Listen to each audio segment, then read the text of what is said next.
تین وطروں کی ادائیگی کا طریقہ. نماز وطر کو مغرب کی طرح 2 تشہد کے ساتھ نہیں پڑھا جائے گا. یعنی اگر 3 وطر پڑھنے ہو تو 1 تشہد اور 1 سلام، یا پھر 2 تشہد اور 2 سلام کے ساتھ پڑھے جائیں گے. مغرب کی طرح نہیں ہونے چاہیے وطر.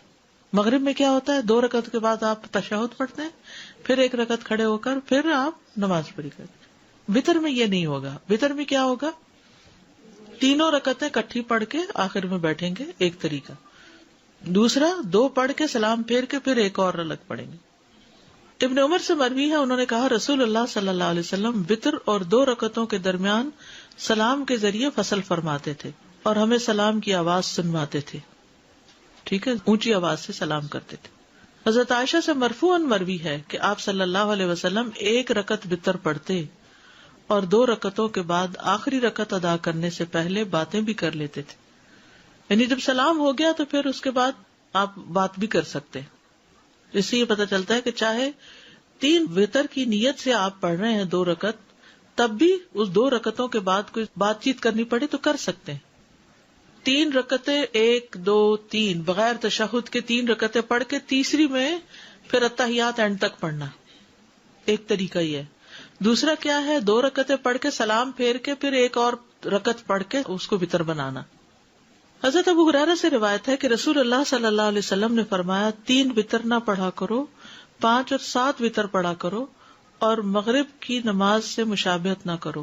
ٹھیک ہے، یعنی 3 کی بجائے 5 اور 7 وطر، اس کے مطلب 3 منع ہے، 3 مغرب کے ساتھ مشابہت منع ہے بس. 5 اور 7 وطروں کی ادائیگی کا طریقہ. حضرت عائشہ سے مروی ہے کہ رسول اللہ صلی اللہ علیہ وسلم وطر کی 5 رکعتیں ادا کرتے اور ان کے درمیان بیٹھتے نہیں تھے، یہاں تک کہ 5ویں رکعت پہ بیٹھتے اور سلام پھیرتے. ایک یہ طریقہ ہے. اگر آپ 5 وطر پڑھ رہے ہیں تو 5ویں رکعت پہ، یہ جو اوپر والی حدیث میں ہے نا 3 نہ پڑھو، بلکہ اگر زیادہ رکعتیں پڑھنی ہے تو پڑھتے جاؤ آخری پہ جا کے تحیات پڑھو. ام سلمہ سے روایت ہے، انہوں نے فرمایا کہ رسول اللہ صلی اللہ علیہ وسلم 7 یا 5 رکعت وطر پڑھتے تھے اور ان کے درمیان سلام یا کلام کے ساتھ تفریق نہیں کرتے تھے. میں نے ایسی مساجد میں نماز پڑھی ہے جہاں امام نے اسی طرح 5 ایٹ اے اسٹریچ پڑھائے تراویح کے بعد. ٹھیک ہے، تو اس طرح پڑھ سکتے ہیں. 9 رکعت کا طریقہ. زرارہ بن اوفا سے مروی ہے کہ جب سعد بن ہشام بن عامر ہمارے پاس آئے تو انہوں نے ہمیں بتایا کہ میں ابن عباس کے پاس گیا اور ان سے رسول اللہ صلی اللہ علیہ وسلم کے وطر کے بارے میں سوال کیا. تو ابن عباس نے ان سے کہا کیا میں تمہیں ایسی شخصیت نہ بتاؤں جو رسول اللہ صلی اللہ علیہ وسلم کی وطر نماز کو زمین پر بسنے والے تمام لوگوں سے زیادہ جانتی ہیں؟ میں نے کہا کون؟ فرمایا عائشہ رضی اللہ عنہا، کیونکہ وہ آپ کی بیوی تھی، آپ کی خلوتوں کی ساتھی تھی. ہم وہاں گئے، انہیں سلام کہا، ان کی خدمت میں حاضر ہوئے اور ان سے سوال کیا. میں نے کہا مجھے رسول اللہ صلی اللہ علیہ وسلم کی وطر نماز کے بارے میں بتائیے. فرمانے لگی ہم آپ صلی اللہ علیہ وسلم کے لیے آپ کی مسواک اور آپ کے وضو کا پانی تیار رکھتے تھے. رات کو جس وقت اللہ عز و جل چاہتا آپ کو جگا دیتا، آپ مسواک اور وضو فرماتے، پھر 9 رکعتیں اس طرح پڑھتے کہ 8ویں رکعت کے علاوہ کسی رکعت میں تشہد کے لیے نہ بیٹھتے، اور 8ویں رکعت میں تشہد وغیرہ اور دعا تک پڑھ کے پھر کھڑے ہو کر پھر 1 رکعت پڑھتے، یعنی سلام کے بغیر. اے بیٹے، پھر جب رسول اللہ صلی اللہ علیہ وسلم بوڑھے ہو گئے اور آپ کو گوشت نے پکڑ لیا تو 7 رکعت پڑھ کر سلام پھیرتے اور بیٹھ کر 2 رکعت پڑھتے. تو اے بیٹا یہ 9 ہو گئی. آپ جب کوئی نماز شروع فرما لیتے تو اس پر ہمیشگی اور پابندی کو پسند فرماتے. وطر میں قرات کون سی صورتیں پڑھی جائیں؟ سورۃ الاعلی، الکافرون اور الاخلاص. ابی بن کعب رضی اللہ عنہ سے روایت ہے کہ رسول اللہ صلی اللہ علیہ وسلم 3 رکعت وطر پڑھتے. پہلی رکعت میں سبح اسم ربک الاعلی، دوسری میں قل یا ایھا الکافرون اور تیسری میں قل ھو اللہ احد پڑھتے تھے. معوذتین. عبدالعزیز بن جراج کہتے ہیں کہ ہم نے ام المومنین عائشہ رضی اللہ عنہا سے پوچھا کہ رسول اللہ صلی اللہ علیہ وسلم وطر میں کون سی صورتیں پڑھتے تھے؟ تو انہوں نے کہا پہلی رکعت میں سبح اسم ربک الاعلی، دوسری میں قل یا ایھا الکافرون اور تیسری میں قل ھو اللہ احد اور المعوذتین. یعنی یہ بھی آتا ہے، خالی قل ھو اللہ بھی آتا ہے اور اس کے ساتھ معوذتین بھی آتے ہیں. سورۃ النساء کی آیات. ابو موسیٰ اشعری رضی اللہ عنہ دوران سفر مکہ اور مدینہ کے درمیان تھے تو انہوں نے عشاء کی نماز 2 رکعت پڑھی، پھر کھڑے ہوئے اور ایک رکعت وتر پڑھا اور اس میں سورۃ النساء کی 100 آیتیں پڑھی.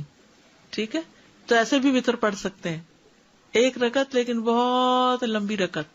پھر فرمایا میں نے اس بات میں ذرا بھر کوتاہی نہیں کی کہ اپنے قدم وہاں رکھوں جہاں رسول اللہ صلی اللہ علیہ وسلم نے اپنے قدم رکھے، اور وہی کچھ پڑھوں جو رسول اللہ صلی اللہ علیہ وسلم نے پڑھا. ٹھیک ہے، تو یہ سفر میں وتر پڑھنے کی دلیل بھی ہے اور لمبے وتر پڑھنے کی بھی.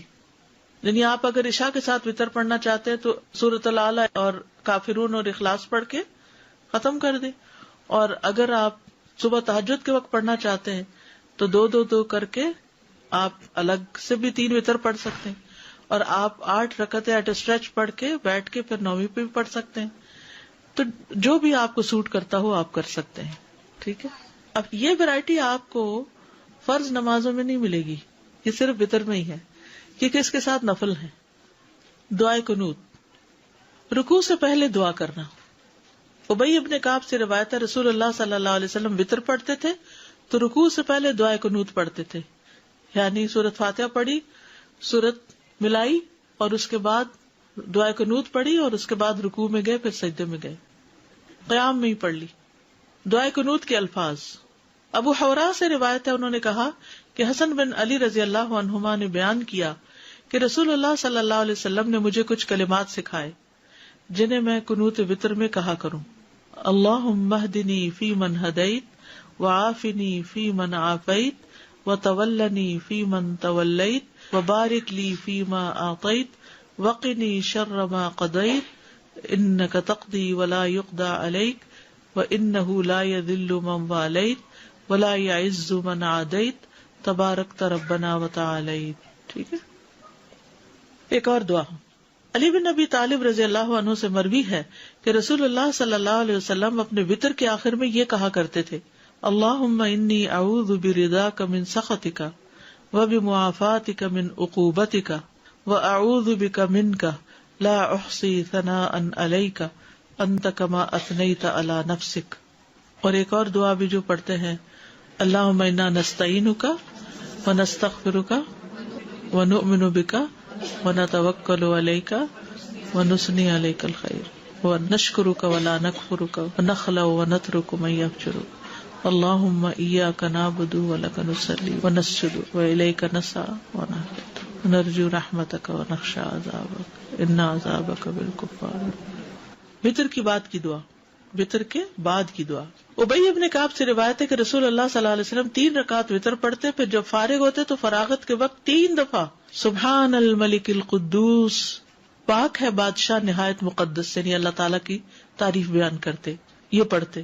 آخری مرتبہ لمبا کر کے پڑھتے سبحان الملک القدوس سبحان الملک القدوس سبحان الملک القدوس، ایسے لمبا کر کے پڑھتے.